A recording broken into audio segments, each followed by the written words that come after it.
XRP has a new partnership which is directly going to use the XRP token. Well, it's not a new partnership, but in 2021, they bought a 40% stake in this company, which is now allowing them to reach yet another market. And Ethereum's movement from proof of work to proof of stake, how much energy is that going to save? And is that going to get government regulating authorities off Ethereum's back when it comes to energy usage?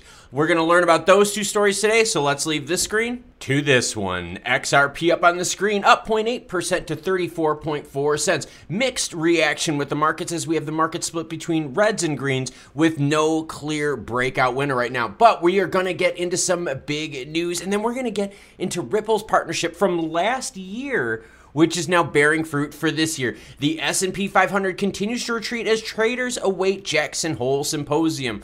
The 25th through 27th, Jerome Powell and the Fed are going to be meeting in Jackson Hole, Wyoming. Now, there is no FOMC meeting this month, and there will not also be any interest rate hikes. But people are looking to see what Fed Chair Jerome Powell has to say while in Jackson Hole, Wyoming. Look for words to come out on the 26th, but most likely the 27th. Markets are definitely going to price in and be listening to anything significant that Jerome Powell has to say. But now we start talking about Ethereum moving from proof of work to proof of stake. Now, governments out there have been going after crypto saying, hey, you know what?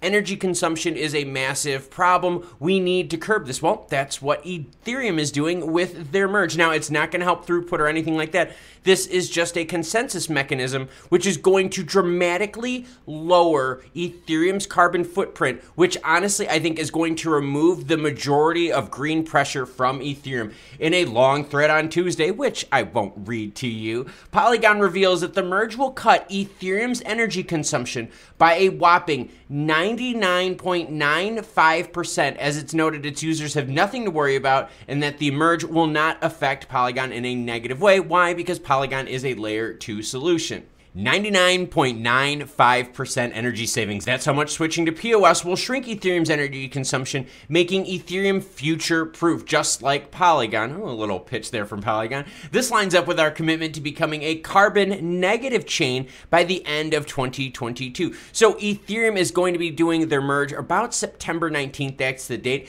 Look for positive market reactions around that time because saving 99.95% of energy use is definitely going to get governments like the United States off Ethereum's back when it comes to energy regulation concerns. But now the story that you're all here for. All right, let's talk a little XRP and Tranglo. Ripple expands into second largest Arab economy via partner Tranglo. Yes, Tranglo. In 2021, Ripple Labs bought a 40% stake in Tranglo, and now a year later, guess what? They're able to go into the Arab Gulf. The Arab Gulf remains a key region for cross-border payments using ODL, using XRP native token. We like hearing this kind of stuff, hence the significance of the move. As the second largest economy in the Arab Gulf, UAE is one of the top senders and recipients of remittances globally. Now, for those of you that don't know, the ODL service is perfect for remittances. Now, remittances are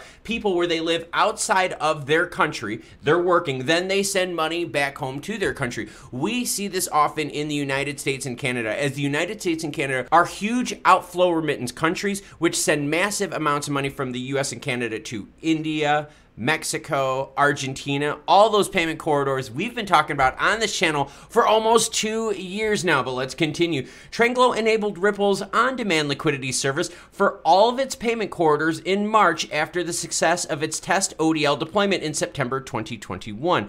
250,000 transactions, $48 million completed in the first 100 days. In 2021, Ripple acquired a 40% stake in Tranglo to scale RippleNet and the ODL service. So partnerships that we are penning now may not yield any results for years down the road, and this is a perfect example of that. A partnership last year that most of us forgot about is now opening the door to the second largest economy in the area for remittances. Tranglo also proudly states its partnership with Ripple in all of its public publications stating that it offers enhanced cross-border payout services with an even wider coverage through RippleNet, Ripple's global payment network. ODL XRP native token. We gotta love this news. Ripple Labs partnered with Travelex earlier this month to launch yet another ODL XRP payment corridor.